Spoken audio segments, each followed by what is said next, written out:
Hello সবাইকে, চলে এসেছি একটা ছোট্ট নতুন ভিডিও নিয়ে।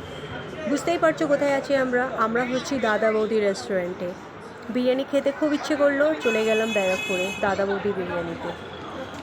বিরিয়ানি মানেই দাদা বৌদি রেস্টুরেন্ট। দাদা বৌদি ছাড়া বিরিয়ানি আমি সেরকম আর খাই না, নিজের হাতের বিরিয়ানি বানিয়ে খাই। দেখুন বড় লাইন দিয়ে দাঁড়িয়ে আছে কি কখন মাটন বিরিয়ানি আসবে। আমরা নিয়েছিলাম দুটো মাটন বিরিয়ানি আর দুটো চিকেন বিরিয়ানি।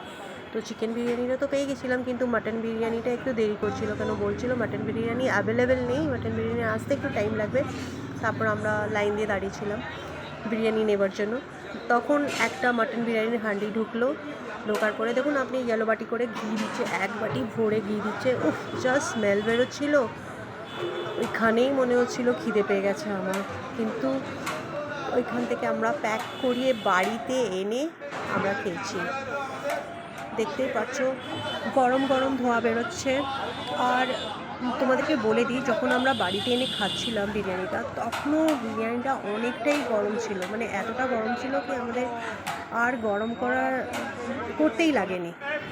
দেখো, এটা হচ্ছে মাটন বিরিয়ানির হাঁডি।